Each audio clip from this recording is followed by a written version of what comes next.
আমার বান্দারা ও আমার বান্দিরা, তোমরা ঘরে অবস্থান করো, ঘর থেকে বের হবে না প্রয়োজন ছাড়া।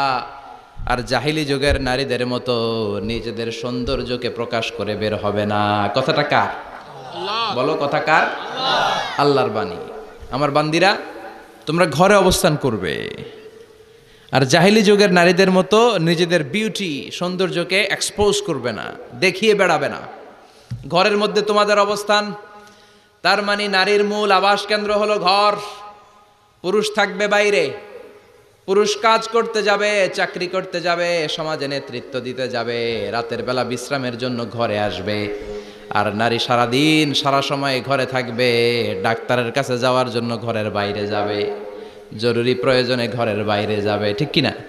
তাহলে ঘরটা বেসিক্যালি নারীদের, ঘর নারীদের দখলে, আর বাহিরটা আমাদের দখলে। এটা হচ্ছে আল্লাহর দেয়া সিকোয়েন্স। সুবহানাল্লাহ পড়ে। কিন্তু নারীরা এখন ঘর থেকে বাইরে বেরোতে শুরু করেছে। আল্লাহ সিকোয়েন্স দিলেন নারী থাকবে ঘরে, পুরুষ বাইরে।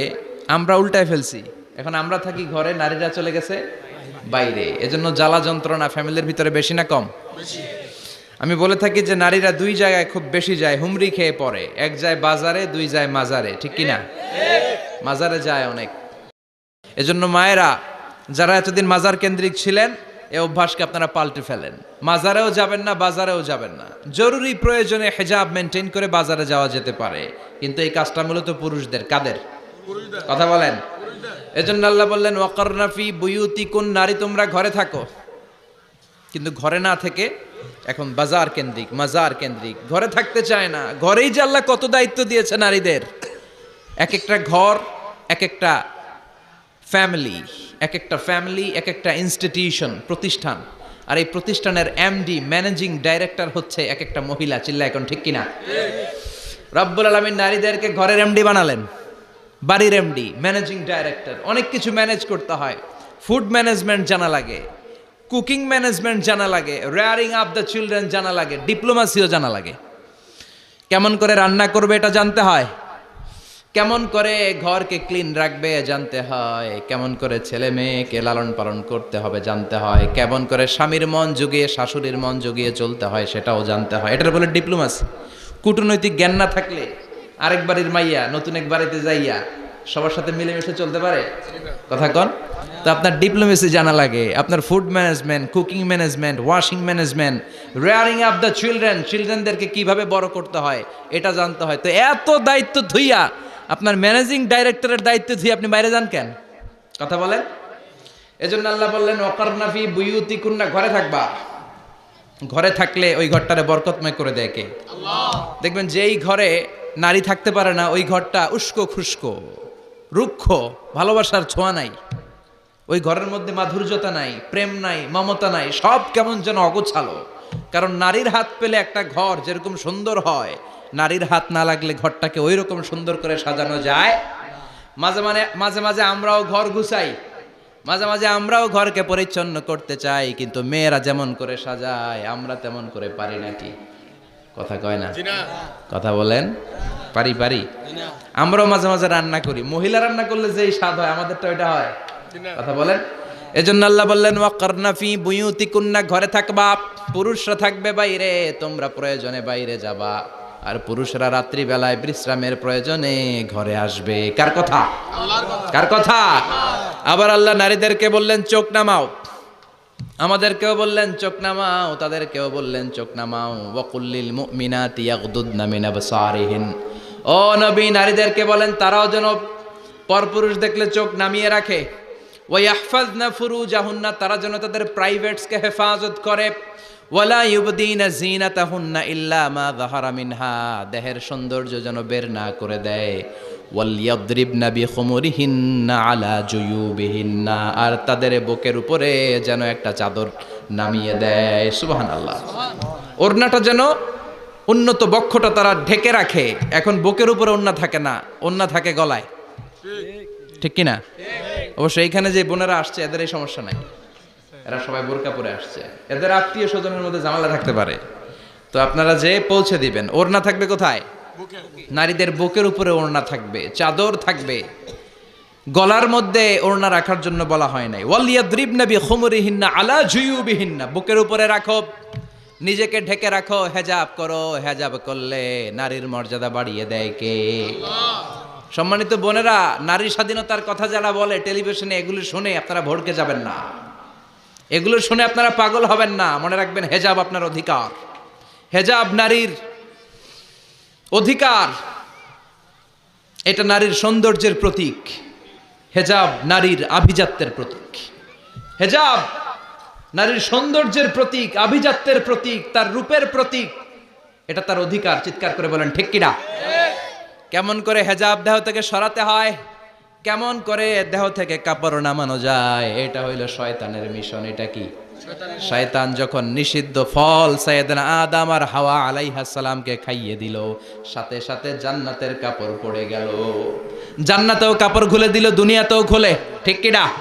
শয়তানের মিশনই এইটা। কাপড় যত কমানো যায়, কাপড় যত কমানো যায়। এজন্য খবরদার, আপনারা অনেক সম্মানিতা।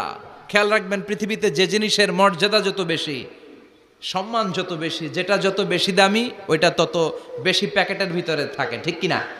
ঝিনুকের ভেতরে থাকে মতি, মতি খোলা থাকে না। স্বর্ণ অলংকার, স্বর্ণের দোকানে যখন যাবেন দেখবেন শাটারের সামনে এত বড় বড় তালা, অন্য দোকানে এত মোটা তালা নাই। আবার যেখানে গ্লাস ফিটিং করা স্বর্ণ রাখা হয়, ওইখানেও কয়েকটা লকার সিস্টেম আছে না নাই? ঘরে যখন আমরা অর্নামেন্টস রাখি, গহনা রাখি, ঘরের সবচেয়ে গোপন কক্ষের ভেতরে, গোপন আলমারির ভেতরে, গোপন সিন্ধুকের গোপন ড্রয়ারের ভেতরে কয়েকটা তালা মেরে স্বর্ণ রাখি। জোরে কোন ঠিক কিনা? 50,000 টাকার বান্ডিল নিয়ে যখন রাস্তায় বেরোই, কেউ হাতে নিয়ে বেরোয় না, এমনি দেখায় দেখা যায় না। এই যে দেখ 50,000। কখনো কাউরে 1,000 টাকার নোট ধরেন, এটা 1,000 টাকার নোট। কয় হাজার টাকার নোট? কথা কয় না? 1,000 টাকার নোট। এটা কাউরে দেখবেন যে 1,000 টাকার নোটটারে এইভাবে কইরা এদিকে অর্ধেক আর এইভাবে এইভাবে রেখে রাস্তায় হাঁটতেছে। কোনো পাগলও হাঁটবে? কোনো পাগলও হাঁটে না, কারণ দামি জিনিস। এটার হেজাব লাগবে, এটার নেকাব লাগবে, এটাকে প্যাকেট করতে হবে, এটাকে প্রিজার্ভ করতে হবে। এজন্য যে নারীরা হেজাব করে তারা কোনোদিন ইফটিজিং এর শিকার হয় না। চিল্লায় বলো ঠিক কিনা? হেজাব যারা করে তারা বিপদে পড়ে না, কারণ হেজাব পরলে এক একটা নারীকে জান্নাতের হুর পরীর মতো লাগে। ঠিক কিনা? সম্মানে মাথাটা নিচু হয়ে আসে, তাকাতে গেলেও ভয় লাগে। আল্লাহু আকবার! কি সম্মান আল্লাহ দিলেন! এজন্য আমার মায়েরা বোনেরা, আপনাদের সম্মান রব্বুল আলামিন হেজাবের ভেতরে রেখেছে। হেজাব হচ্ছে আপনার সিকিউরিটি। হেজাব কি? এটা আল্লাহর দেয়া আপনার জন্য সিকিউরিটি। আপনি আপনার সিকিউরিটিকে নষ্ট করতে পারবেন? এজন্য ইসলাম বলে, খবরদার, নারী যদি কোনো দূরের জায়গায় সফর করে, দূরের রাস্তায় সফর করে, নারী যেই তো সম্মানিত, একা একা কোনো নারী যেতে পারবে না। সিকিউরিটির দরকার আছে না নাই? বডিগার্ডের দরকার আছে না নাই? কেউ যখন বাংলার জমিন থেকে মক্কায় উমরা করতে যায়, মাহরাম পুরুষ না থাকলে তারে ভিসা দেয়, কারণ সম্মানিতা, বডিগার্ড লাগে। জানেন এটা? মাহরাম পুরুষ যদি না থাকে, এই মাহরাম হচ্ছে বডিগার্ড। মাহরাম পুরুষ না থাকলে উমরার ভিসা হয় না, হজের ভিসা হয় না, কারণ লম্বা সফর, আর যে সফর করবে সে সম্মানিতা। সম্মানিতা নারীর জন্য সিকিউরিটির দরকার আছে না নেই? বডিগার্ড লাগবে কি লাগবে না? কি সম্মান ইসলাম আমাদেরকে দিল বুঝলামই না আমরা। আপনাদেরকে প্রোটেক্ট করার জন্য, আপনাদের সিকিউরিটি এনশিওর করার জন্য আল্লাহ তাআলা হেজাবের বিধান দিয়েছে। চিল্লায় পড়েন সুবহানাল্লাহ। এজন্য নারীর সম্মান, নারীর মর্যাদা রব্বুল আলামিন হেজাবের ভেতরে দিয়েছে। আবার নারীর মধ্যেও হেজাবের তারতম্য আছে না নাই? যাদের বয়স বেশি তাদের হেজাব কম, যাদের বয়স কম তাদের হেজাব বেশি। সুবহানাল্লাহ, কি ব্যালেন্স! কিন্তু রাস্তায় দেখবেন নানির হাতে হাত মোজা, নানি নাতনি, নানির হাত মোজা আছে, পা মোজা আছে, গায়ে বোরকা আছে 2টা, সাথে ষোড়শী অষ্টাদশী তরুণী তন্নি যুবতী নাতনিটার বুকের মধ্যে কাপড় নাই, গলায় আছে ওড়না, আছে না নাই? তার মানে পুরাই উল্টা। দরকার ছিল নাতনির হাতে মোজা, পায়ে মোজা, 2টা বোরকা, নানির গায়ে কাপড় না থাকলেও সমস্যা নাই। হালকা কাপড় পরে নানি বের হইছে, সমস্যা নাই। কোন রকম চাদর গায়ে দিয়ে নানি বের হইছে, সমস্যা নাই। কিন্তু নাতনির গায়ে বোরকার দরকার আছে না নাই? হাত মোজা পা মোজার দরকার আছে না নাই? মা মেয়ে বের হয়েছে, মায়ের গায়ে 2 বোরকা, হাত মোজা পা মোজা, মেয়ের গায়ে কাপড় নাই, হাফ নেকেট, আছে না নাই? নানির দিকে তাকাবে কে? উনি তো এক্সপার্ট, উনি কি ডেট শেষ। কথা বলেন, কেউ তাকাবে?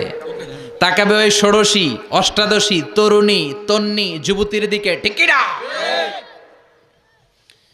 এজন্য ইসলাম বলে খবরদার, হেজাব ছাড়া বের হওয়া যাবে না, নেকাব ছাড়া বের হওয়া যাবে না। বিশ্বনবী বললেন, মা তারাকতু মিন বাদি আদাররা আলার রিজালি মিনান নিসা, আমি চলে যাব কিন্তু আমার পরে আমার পুরুষ উম্মতদের জন্য নারীর চাইতে বড় কোনো ফিতনা আমি রেখে যাই নাই।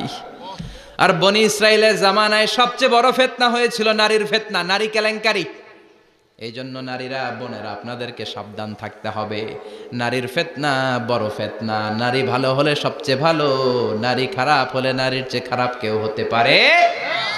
এজন্য নারীদের জন্য আল্লাহ কিছু মডেল দিলেন। 6 জন নারীর জীবনীর কথা আমি রেকমেন্ড করি, সাজেস্ট করি যে 6 জন নারীর জীবনী মুখস্থ ঠোঁটস্থ অন্তস্থ থাকতে হবে প্রতিটা নারীর জন্য। আশা করি মায়েরা বোনেরা শুনছেন, আশা করি আপনারা কান লাগিয়ে শুনছেন, অনুধাবন করার চেষ্টা করছেন। আপনাদের জন্য 6 জন নারীর জীবনী পড়া অবধারিত। সংক্ষেপে বলবো, কয়জন? গুনেন। 1 নম্বরে হচ্ছে হাজার, উম্মে ইসমাইল, সৈয়দনা ইব্রাহিমের বউ, সৈয়দনা ইসমাইল আলাইহিস সালামের আম্মা, নাম হলো হাজার। আমরা বলি বিবি হাজেরা। আমরা কি কই? হাজেরা আছে না? এই প্যান্ডেলেও হাজেরা নামে 2-1 বোন থাকতে পারে। আসলে নামটা হচ্ছে হাজার। নামটা কি? হাজার। এই হাজার হচ্ছে আপনাদের 1 নাম্বার মডেল। 2 নাম্বার কুখ্যাত সন্ত্রাসী ফেরাউনের বউ আসিয়া আপনাদের 2 নাম্বার মডেল। 3 নম্বরে ঈসা আলাইহিস সালামের আম্মা মারিয়াম আলাইহিস হিমা, ওদের সম্পর্কে বরকত দেন। ওয়া নাসালিহিমা, শিবলিহিমা, ওদের গর্ভে যেই সন্তান আসবে এগুলোর শ্রেষ্ঠ সন্তান বানান। 1 বছরের ব্যবধানে ঘরটাকে আলোকিত করে প্রথম সন্তানের জন্ম হাসান। সুবহানাল্লাহ। হাসান রে বিশ্বনবী এত আদর করেছেন, বিশ্বনবীর কাছ থেকে এত আদর কেউ কোনোদিন পায় নাই। হাসান রে বিশ্বনবী ডাকতেন লুকা। বুখারীর বর্ণনা। শব্দটা কি? লুকা মানে পিচ্ছি। ছোট বাচ্চাদেরকে আপনারা কি কন? আরে পিচ্ছি তো আমি কইছি, আপনারা কি কন? নাগাইশে কি বলেন? বাচ্চা বলেন, বাবু বলেন, আর কিছু কি বলেন? আর কিছু নাই। তাহলে এই যে বাবু পিচ্ছি, হ্যাঁ, এই বাবু পিচ্ছি আরবি হচ্ছে লুকা। বিশ্বনবী ফাতেমার ঘরে এসে বলতেন, আইনা লুকা, পিচ্ছিটা কই রে? আমার হাসান কই, আমার নানা ভাই কই? আর বিশ্বনবীর আওয়াজ শুনলে হাসান এসে বিশ্বনবীর কাঁধে, আল্লাহু আকবার।